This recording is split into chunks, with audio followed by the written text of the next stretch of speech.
be part 3. And I'll begin now.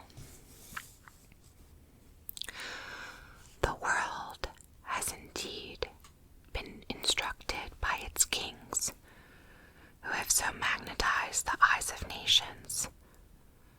It has been taught by this colossal symbol the mutual reverence that is due from man to man,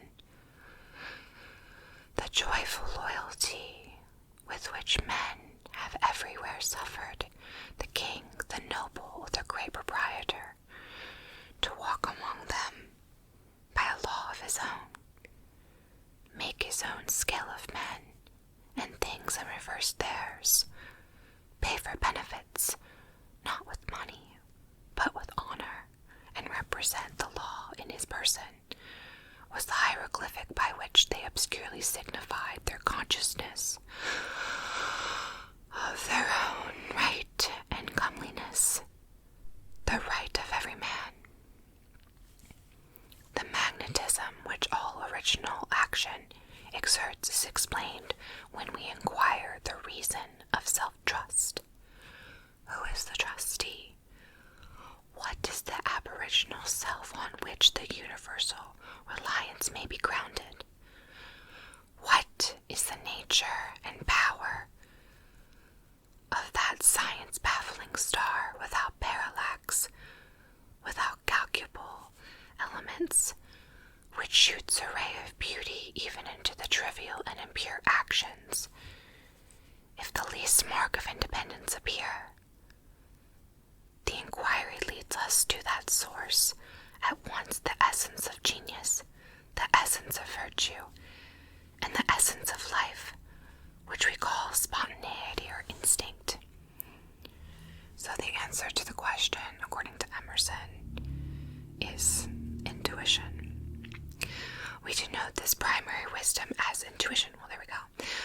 Whilst all the later teachings are tuitions. I like that. In that deep forest, the last fact behind which analysis cannot go, all things find their common origin.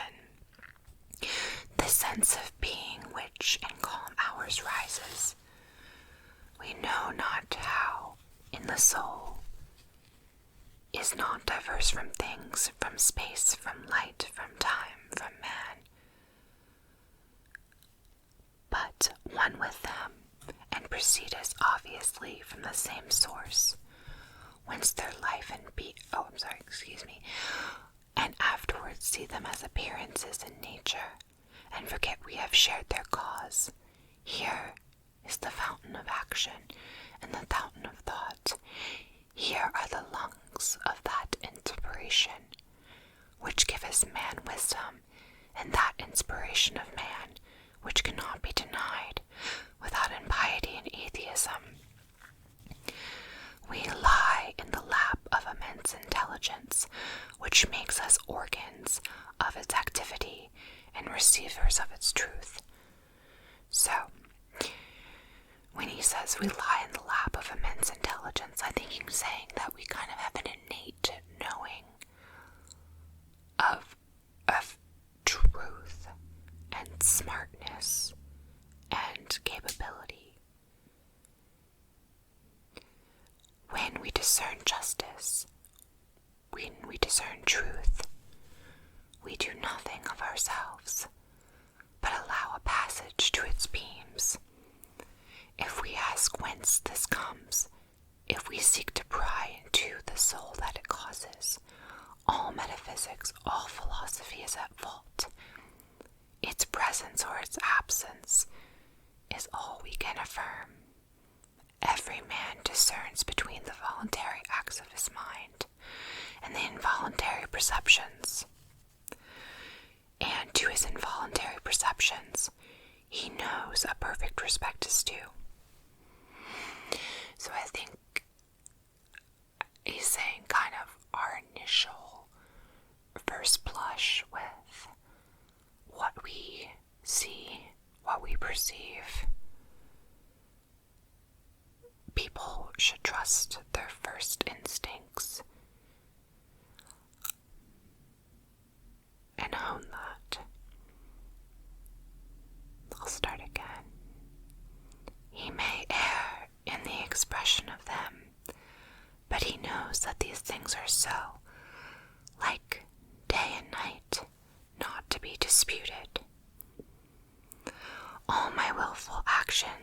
disquisitions are but roving, the most trivial reverie, the faintest native emotion, are domestic and divine.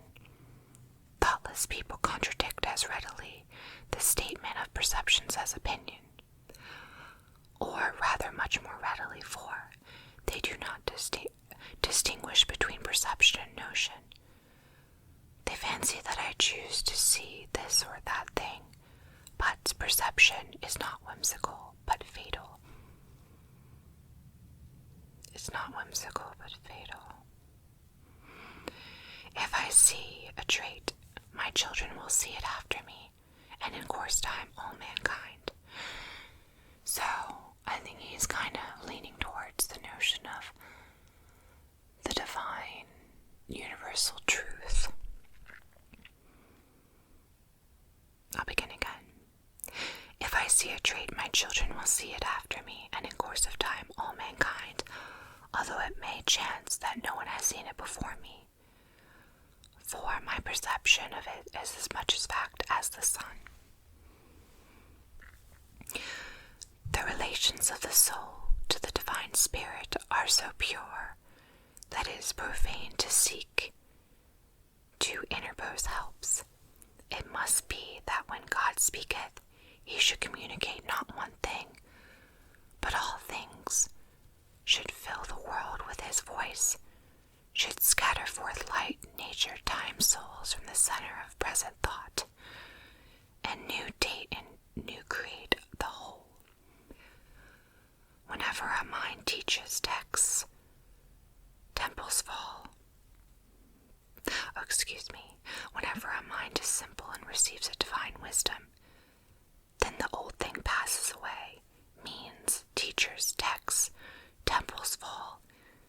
It lives now and absorbs past and future into the present hour. All things are made sacred by relation to it. One thing as much as another. All things are dissolved to their center by their causes, and in the universal. Miracle, petty and particular miracles disappear.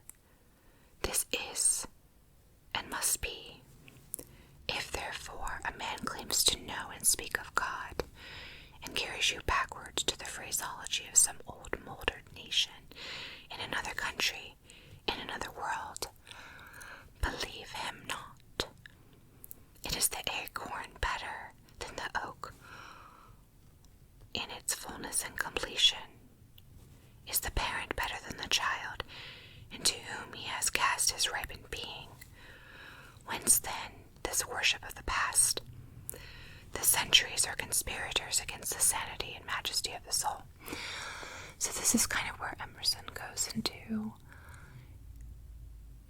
not necessarily relying on old ideas and tropes and things that one considers just truth because it has stood as truth for a long time by certain teachers and religions. And basically, if you're an acorn, you have just as much as potential and insight as the oak tree because of the potentiality that's kind of inherent in it, innate in it. Time and space are but physiological colors which the eye maketh, but the soul is light. Where it is day. Where it was is night. And history is an impertinence and an injury if anything be more, if it be more anything more than a cheerful apologue or parable of my being and becoming. Man is timid and apologetic. He is no longer upright. He dares not say, I think I am, but quote some saint or sage. And it looks like when I was in college, I underlined that. I mean, I definitely have given deference to someone speaking a profound truth and then later find that there's some sort of grifter or they're not really on the up and up on a personal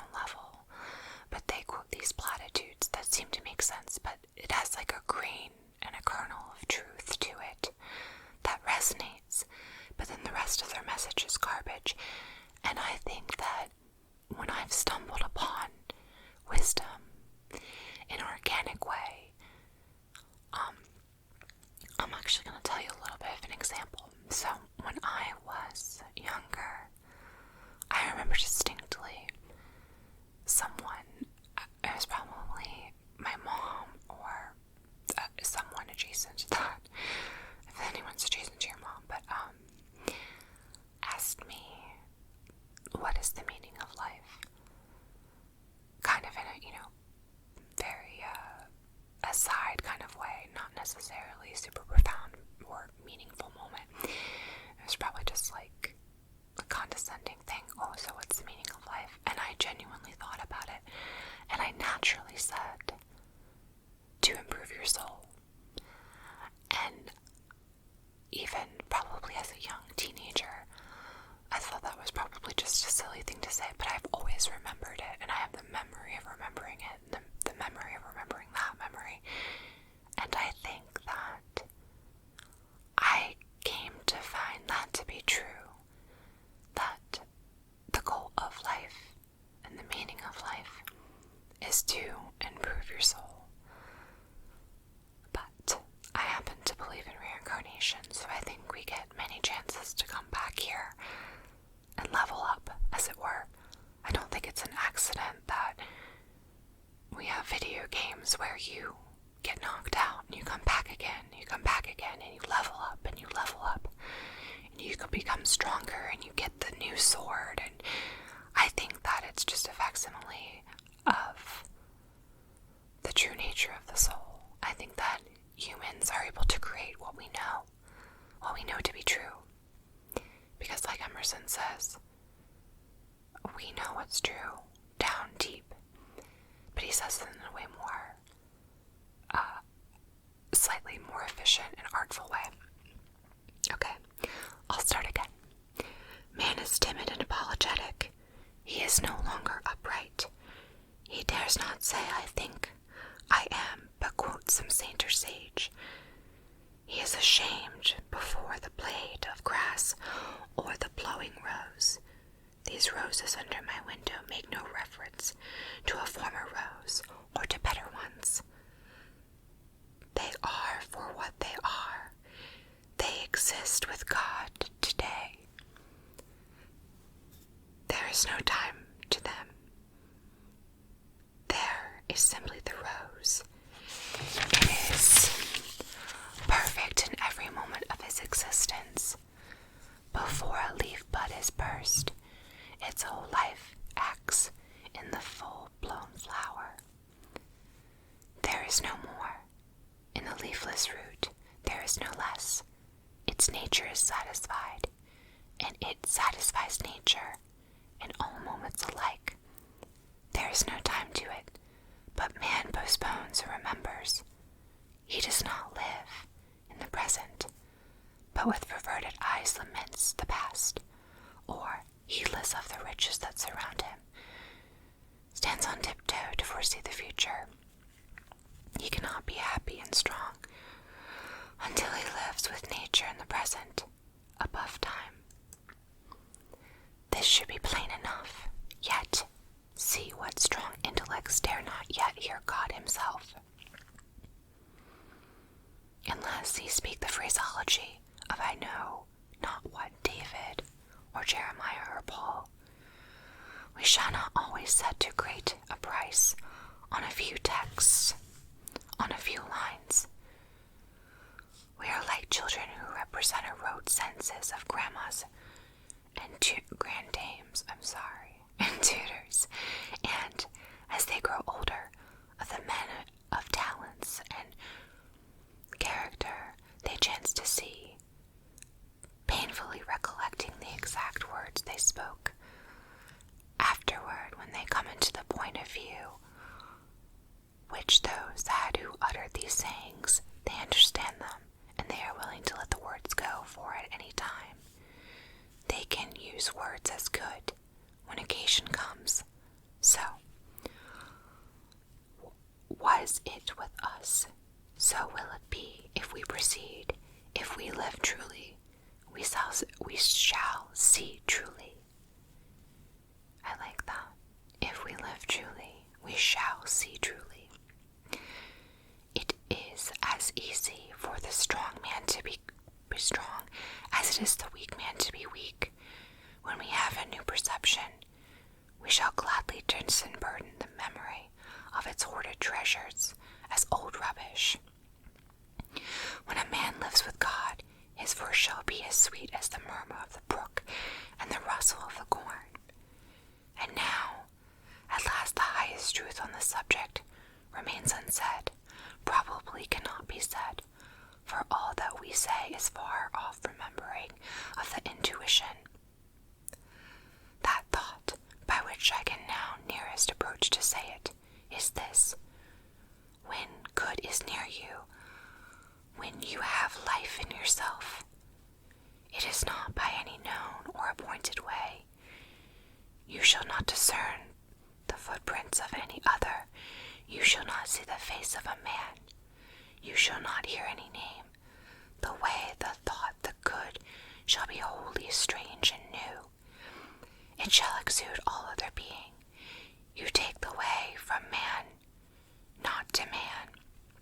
All persons that ever existed are its fugitive ministers. There shall be no fear in it. Fear and hope are alike beneath it. It asks nothing. There is somewhat low even in hope. We are then in vision. There is nothing that can be called gratitude, nor properly joy. The soul is raised over passion. It seeth identity and eternal causation. It is perceiving that truth and right are. Hence it becomes a tranquility out of the knowing that all things go well.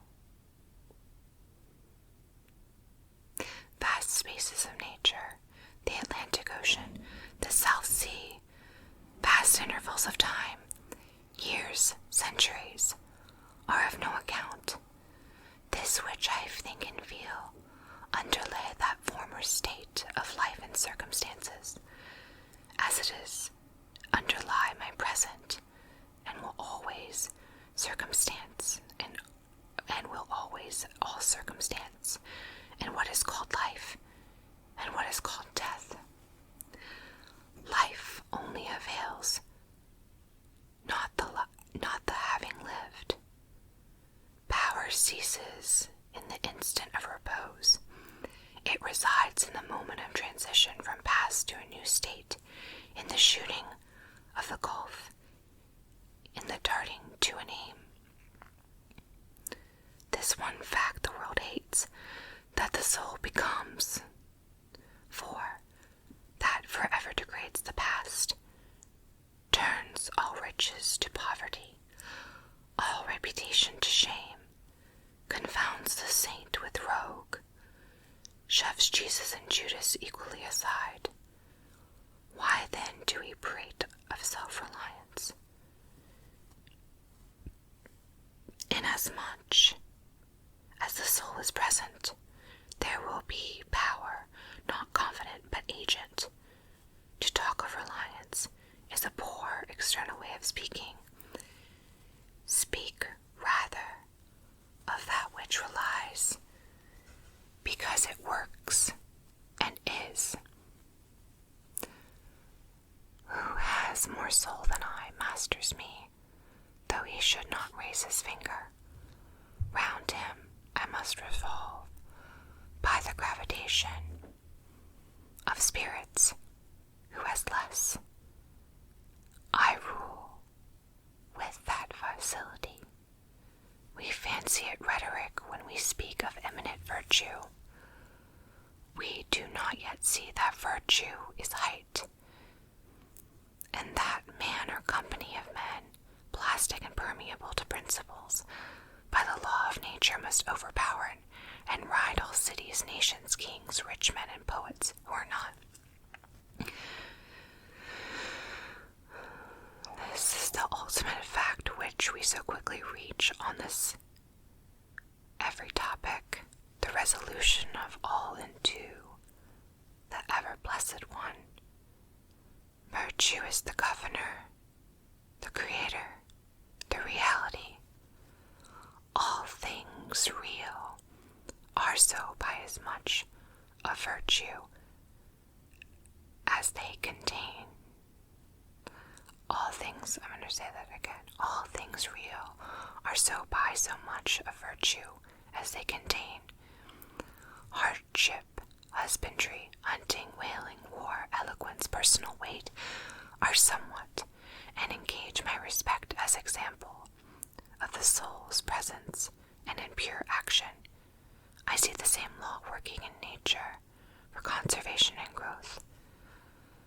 The poise of a planet, the bended tree recovering itself from a strong wind, the vital resource of every vegetable and animal, also demonstrates of the self-sufficing and therefore self-relying soul.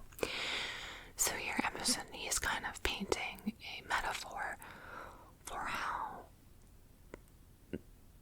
nature, including humankind, is resilient and therefore a self-relying soul. I like the notion of a bended tree recovering itself from a strong wind, so kind of still growing if it was pushed over. I've seen trees like that. It's actually quite beautiful to see that kind of thing in nature. And I wish that I paused more when I saw some things like that. When nature just finds a way.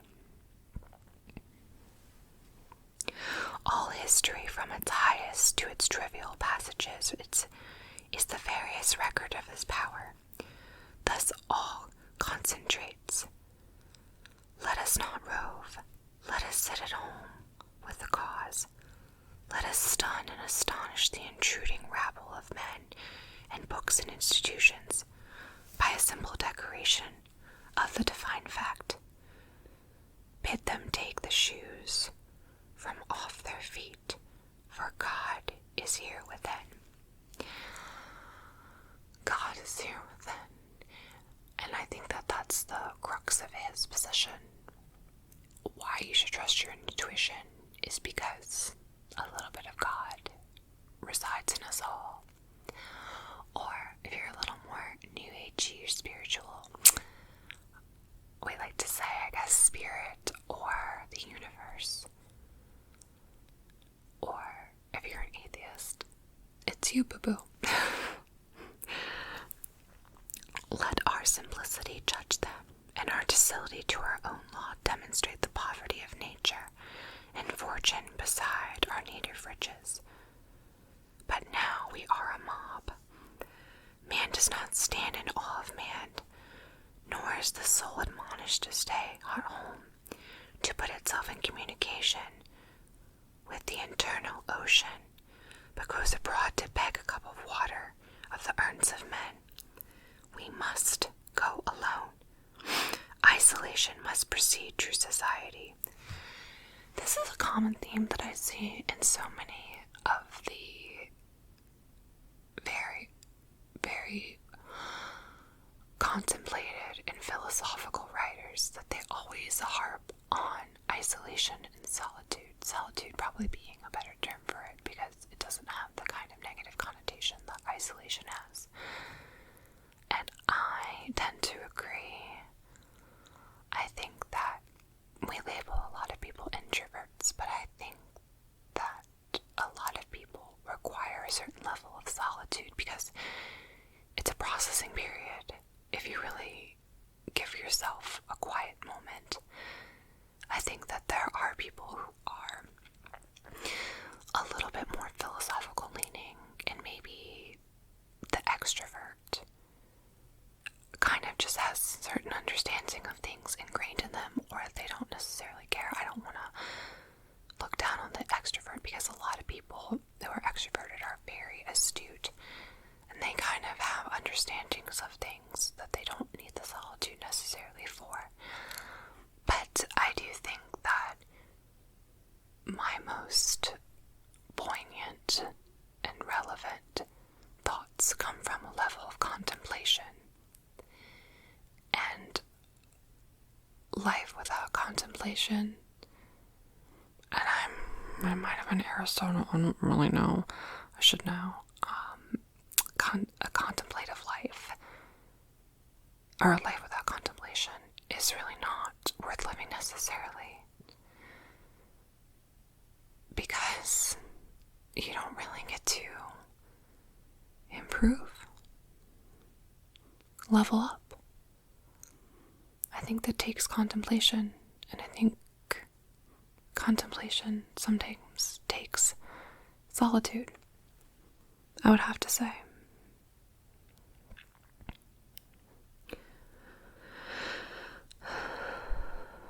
Okay. Isolation must precede true society. I, like the silent church before the service begins, better than any preaching. How far off, how cool, how chaste the person looks, begirt each one with a precinct or sanctuary. So let us always sit.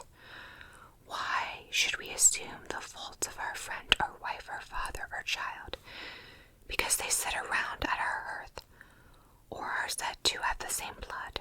All men have my blood, and I have all men's. Not for that I will adopt their petulance or folly, even to the extent of being ashamed of it. But your isolation must not be mechanical, but spiritual, that is. Must be elevation. At times the whole world seems to be in a conspiracy to inopportune you with emphatic trifles. I'm going to say that again. At times the whole world seems to be in a conspiracy to inopportune you with emphatic trifles. And I think that's the point of life. I think you have to kind of sort out what's petty, what's throwaway stuff. And there's constant distractions, because if you're really going to do the work and improve your soul and know truth and have discernment, it takes work. It takes alone time. And I think that that's the part of the game, the quote-unquote game, this earthly game, is that we're bombarded with all kinds of things. So when we do wake up and arrive back to ourselves, we are ultimately rewarded. Friend, client, child, sickness, fear, want, charity, all knock at once at thy closest door and say, come out unto us. Do not spill thy soul. Do not all descend. Keep thy state. Stay at home in thine own heaven. Come not for a moment into their facts, into their hubbub of conflicting appearances, but let in the light of thy law on their confusion. The power men possess to annoy me, I give them by a weak curiosity. No man can come near me but through my act. Okay, well, this is no man can come near me but through my act.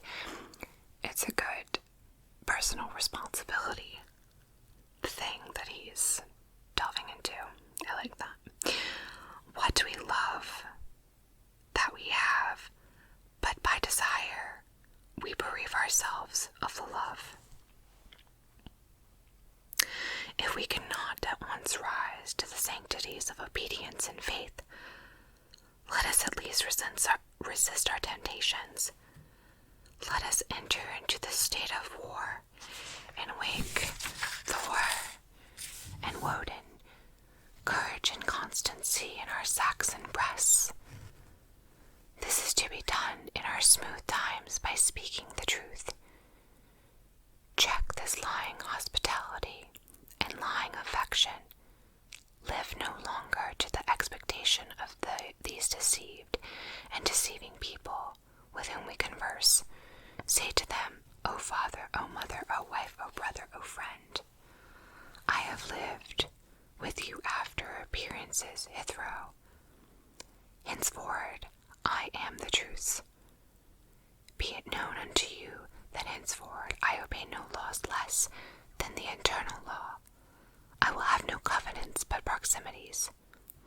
I shall endeavor to nourish my parents, to support my family, to be the chaste husband of one wife. But these relations I must fill after a new and unprecedented way. If I appeal to your customs, I must be myself. I cannot break myself any longer for you or you. If you can love me for what I am, we shall be the happier. If you cannot, I will seek to deserve that you should. I must be myself. I will not hide my tastes or aversions. So I think Emerson's trying to draw some boundaries. I'm here for it. But he's still fairly conscientious of his surrounding people. And I'll start from, I must be myself. I will not hide my taste or aversions. I will so trust that what is deep is holy, that I will do strongly before the sun and moon whatever inly rejoices me, and the heart appoints.